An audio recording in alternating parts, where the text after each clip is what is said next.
Welcome to the Mama Needs a Moment podcast. We're your hosts, Chrissy and Cindy, co-founders of Her Health Collective. We are two moms obsessed with revolutionizing the way moms take care of themselves.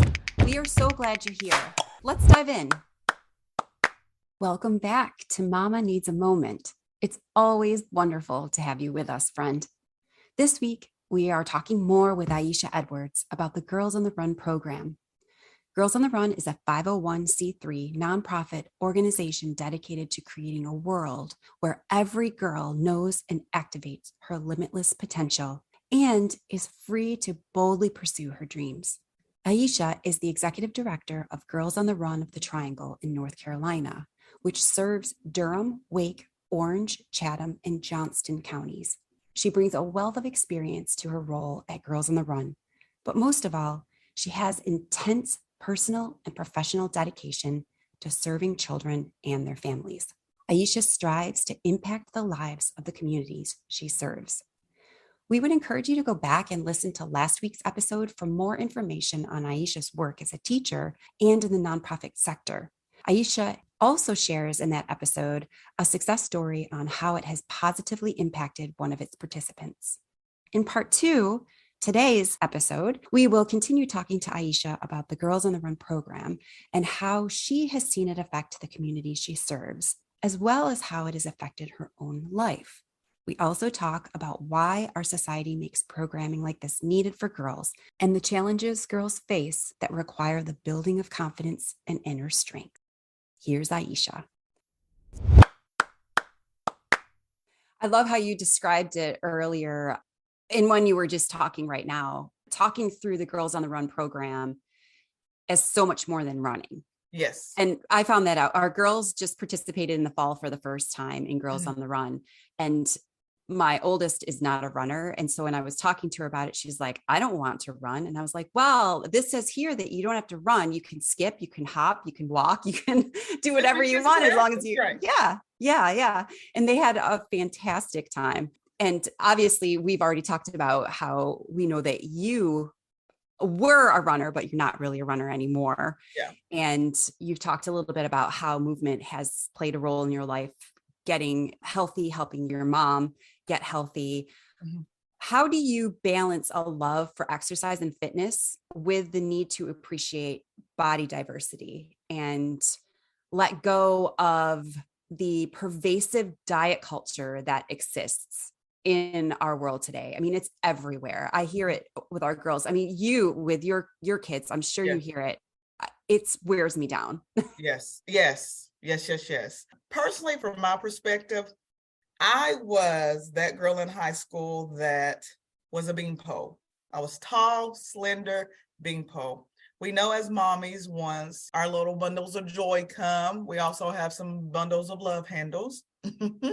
And people will always see me skinny my whole entire life, like flat chested, I'm just straight up and down. I was fine with that, because I love to climb trees. I love to do all that.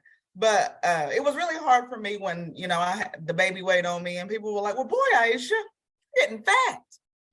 And I didn't realize how harsh it was because I've never been called that word. I've been called beanpole, skinny. It didn't matter. I mean, it didn't hurt my feelings, but I was like, what do you mean? I think I look good and healthy. So you're like, I just gave birth to a human. What do you, I made a human. Yes. And so from my perspective, that is kind of what wore my mental down. And I didn't really have that in high school, but I had that as a younger adult. And then seeing my mom and the way that she was going and, how things were going with my aunts and my grandmother, it was just like a repeat. So in my mind, I was like, we need to figure out a way, what is causing this, fix the issue, and then come back. As far as fad diets, we didn't do diets. We didn't do healthy eating. We did drink a lot of water because my mom was just like, either we couldn't afford juice or we just drink a lot of water. I don't understand. I didn't really ask no questions. But as far as diets, people come to me, especially when I worked at Healthy Kingsport, I always say, go what's best with you. That's a beautiful thing to say. Yes. Do what's best for you. Yeah. And not everybody, like you said, not everybody's a runner. But if you have the ability to walk. Not everybody is a walker. If you love to run, run. But the first thing that I would say about those diets is you can diet all day, if that's what you want to call it. You can eat healthy all day. You can work out all day. But if your mind and behavior has not changed, it will never work as a whole. And when I say your mind and behavior not change, once you get your mind and a perspective of what's healthy for you and what image is right for you, forget what the world says. And it really is a filter of a block. Like, go back to my high school reunions and I have people say, whoo, Aiesha, the weight looks good on you. And, after I got my mind changed, that would have hurt my feelings 10 years ago. And now the queen comes out of me, the confident comes out of me, and I go, thank you, girl. That's awesome. I love how you think Yes. of it like the queen comes out in me. Yes. Because an underlying theme that you were saying throughout is, and this is what I've noticed too, is that society expects or believes that our bodies are to stay the same our whole life.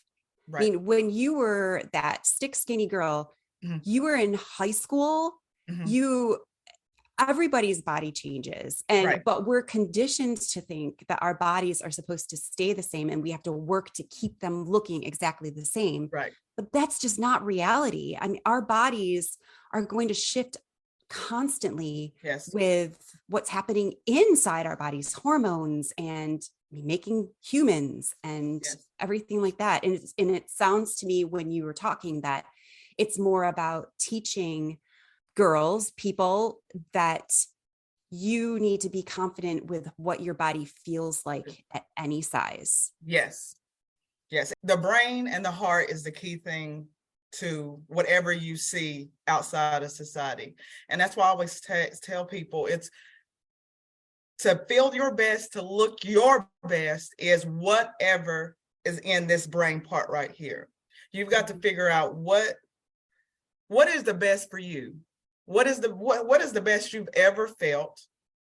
And once you start changing that mind behavior, everything else will fall in place. So right. It's like getting the oil change. You just got to keep it all together. Once you keep it all together, you will embrace the change. Right. I honestly, the older I get, I think the better I look. I mean, that is just me. And I think when I look at people, I'm like, man, it's you're evolving, Exactly. You're evolving, constantly evolving and Yes. learning new things. How do you do this when it comes to parenting? So with my kids as well, there are these competing forces of accept your body the way it is, be a queen, and diet culture pushing that health is skinny, which is false. There are so many different sizes of bodies, and you can't tell the health of somebody by just looking at them. How do you do that in your parenting? So I always, and this goes for my son and my daughter, I always just instill into them healthy eating lifestyles. And we don't really push or think about, that person's fat, this person's skinny, that person. I teach my children to look at everybody's heart. And of course, my daughter, well, mommy, I can't see nobody's heart. Look at their inner person. Look at what brings them out into them. And so what I instill into my kids is I try to plant that seed of healthy living, healthy lifestyle, where healthy living is the norm.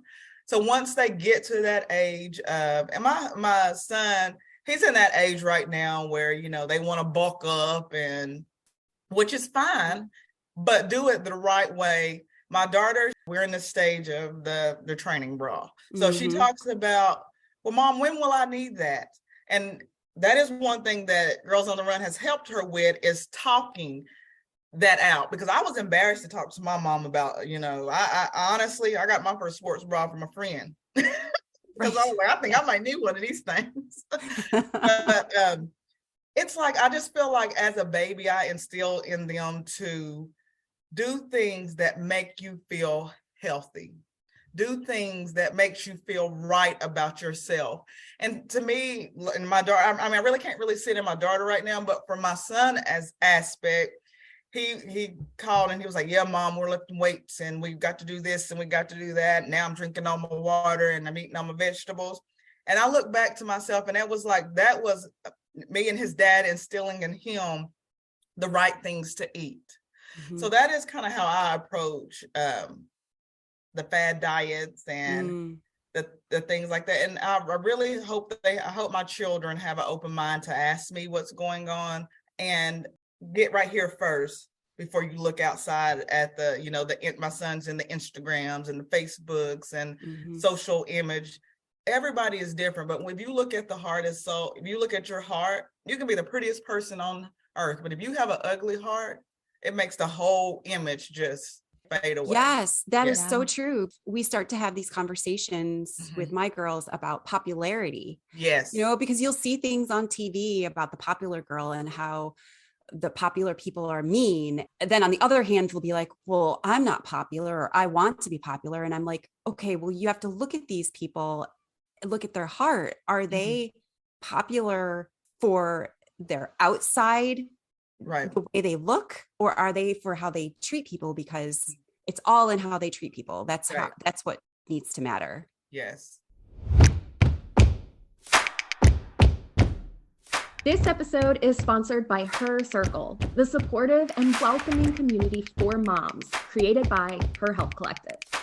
Her Circle is a welcoming and supportive community for moms who are passionate about making change for themselves, their families, the community, and the world. Together, this village of women are revolutionizing the way moms take care of themselves. From an active, private online community and the incredible daily chats hosted there, to our many virtual gatherings, including support groups, Moms Night Out, volunteer opportunities, book club, family adventures, coffee chats, and so much more. We love providing moms the chance to connect and create authentic relationships with one another. The network of experts in Her Circle are a phenomenal resource and provide great learning experiences for moms on topics ranging from women's health to parenting.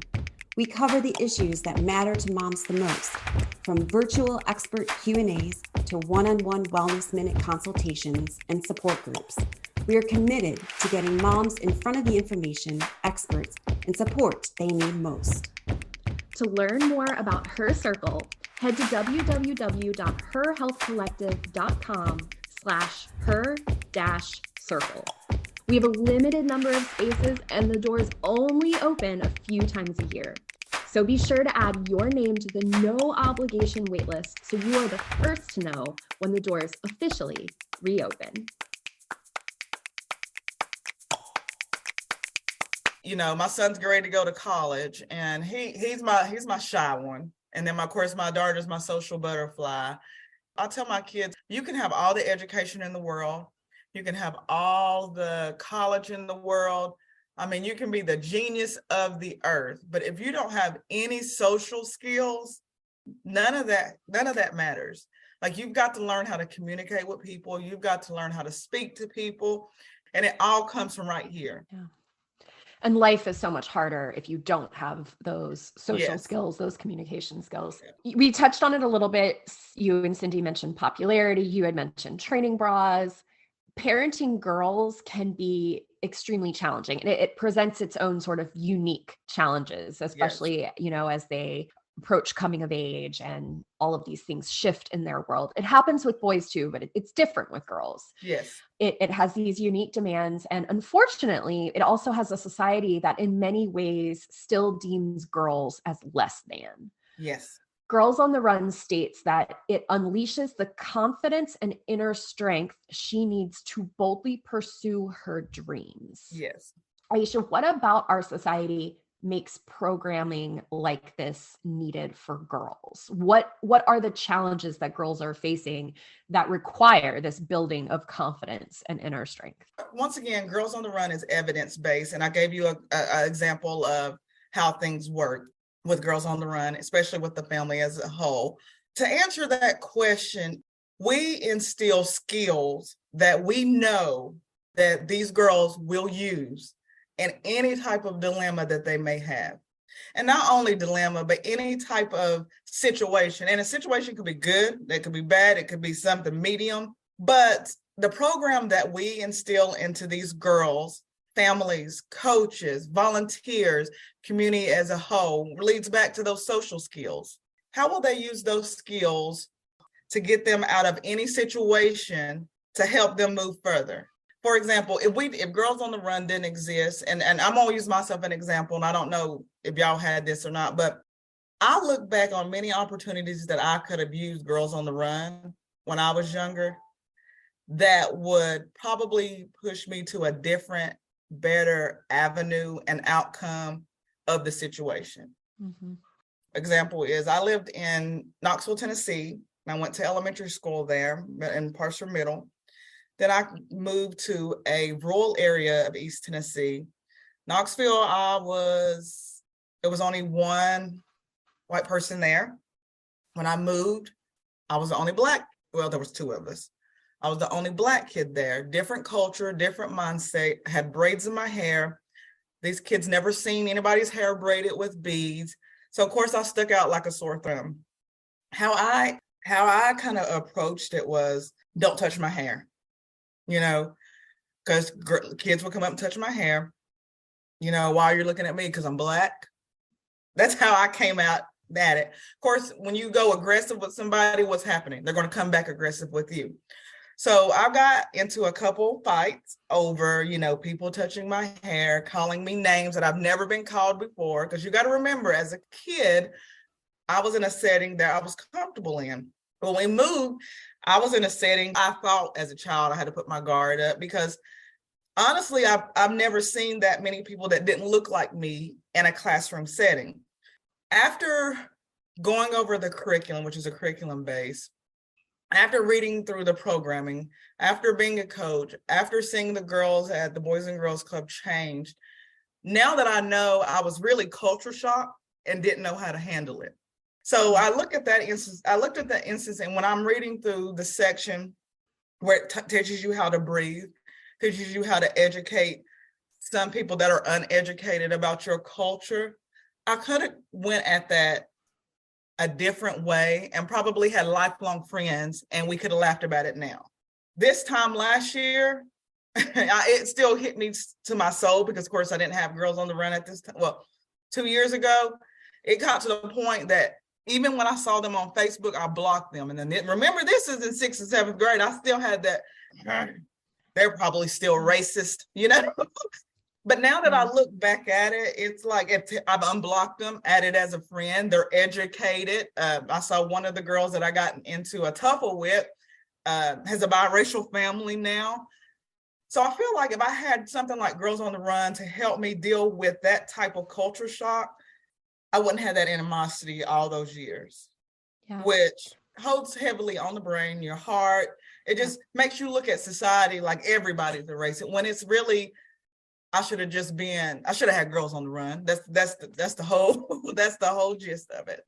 Well, really, Girls on the Run is a toolkit. It's essentially teaching these girls. And I mean, I think about our generation when we were growing up, we weren't taught these kind of skills. We weren't taught these like social soft skills that a lot of girls or women, I should say, grow up to rely on. But then think of how much more powerful those skills will be if you start learning them and implementing them at a young age. And how many situations, like what you just described, how many situations you could navigate at a young age with more grace and poise. I mean, even however you choose to respond to whatever situation life throws, I always think of bullying situations in schools.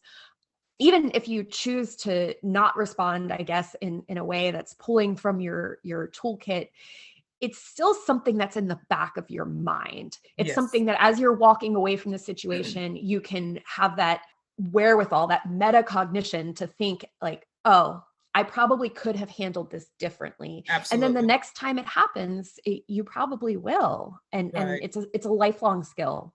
I'm still working on it as an adult. It just, as you mentioned, I'm still working on it. But I think it's because I didn't really learn those things as a kid. It just wasn't taught in our generation. it's like you have that, like I call it a mini reunion in your mind, like, oh man, I remember that. If I only knew what to do in that situation instead of being so aggressive. Mm-hmm. And we always, and I always tell people that we always think of kids as keep them kids, keep them, young, but they are going to hit adult situations that we call as adult situations. It's a situation that is going to hit you. This is a life situation that is going to hit you. Now, could I went to my mom? Probably not, because she would, she went to school in the 50s and 60s. So it could have turned a whole different way. Just as an African-American woman, she was probably going to be ready to fight the mama because just the way her life was going. So it's just skills that we need in society. And I always we have a lot of school counselors that come to us and say, can we please bring the program? This program really needs, it's like personal finance. We really need personal finance starting at middle school and high school. We really need Girls on the Run starting at elementary, middle school. And what did you learn in high school? It's just things like that society is slowly catching on. I will say that. We do have a lot of counselors that's calling us and saying, can we have this program? So that is one good thing, that it's slowly catching on that this is working, Yeah. We were actually touring elementary schools. My daughter's about to start kindergarten. And that was one of the things it was in the pro list as I looked at schools, if they had the Girls on the Run programming. So, I mean, I hear that. Do you have any words of wisdom or sage advice, maybe a piece of hope that you can offer parents of young children, but specifically young girls? Yes. My parenting skills might be different than yours. Your parenting skills might be different than mine, but do what's best for your family. Listen. I know I was raised in a generation where when your mom speaks, and don't back talk. Yeah. As a mom, think about what back talk is. Listen to what they have to say and talk to them as a family unit. People might not want to think about it, but a family is kind of like a business. Yeah. You really have to hear everybody's opinion. And the only difference is us parents have a little bit more knowledge and the kids' brain is still soaking up as a sponge. So sometimes they can't dissect what's right, what's wrong. And it's our job as parents to lead them to that path. And that path might be Girls on the Run. That path might be religious reasons. That path might be many other reasons. But I always tell parents, stop, look, and listen. So. Oh, I love that. That's so powerful. Thank you so much, Aiesha. I really like that.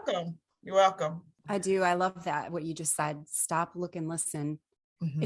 It's true, because a lot of times we just jump to our own ingrained response to it. So it's our fears basically that come into play. So our child isn't eating their vegetables. And so we're telling them to eat their vegetables because we're down 10 years and they've got rickets from not having enough, right. So we take it to the ultimate extreme. Yes. Because we love our children and want the best for them. Right. So this has been such an amazing chat with you. Thank you for your time. Well, thank you. Thank you. So much fun, Aiesha. It was so wonderful to connect with Aiesha and learn more about how the Girls on the Run program is changing the lives of girls and families across the United States and parts of Canada. After today's conversation, we left with these 3 takeaways. Number 1, the Girls on the Run program is so much more than running. When girls participate in the program, they are not subjected to the false claims of diet culture that pushes messages about skinny being prettier or healthier. Girls are not given messages about shrinking their bodies. They are learning tools that will help guide them through life's precarious events. They are learning how to make choices that will complement a healthy lifestyle in whatever way that may look to them. Number 2, counter to society's messages, the human body is supposed to change throughout our lives. The way we looked in high school will not be the way we look indefinitely. Aiesha said, get in your mind a perspective of what's healthy for you and what image is right for you. Forget what the world says. Let the queen come out in you, do what's right for you, and strive to respect, honor, and be confident with what your body feels like at any size. Number 3, everyone's parenting techniques are different. It's important to do what's best for your family. Aiesha encourages parents, regardless of their parenting style, to listen to what kids have to say and talk to them as a family unit. Aiesha stressed the importance of hearing everyone's opinion.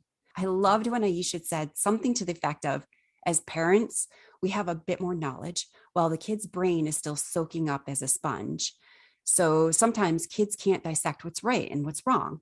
And it's our job as parents to guide them and be mindful to always stop, look, and listen. High five, friend. We've enjoyed hanging out with you. Follow us so you're the first to know when we drop a new episode. If you've enjoyed your time with us, let us know by leaving a review.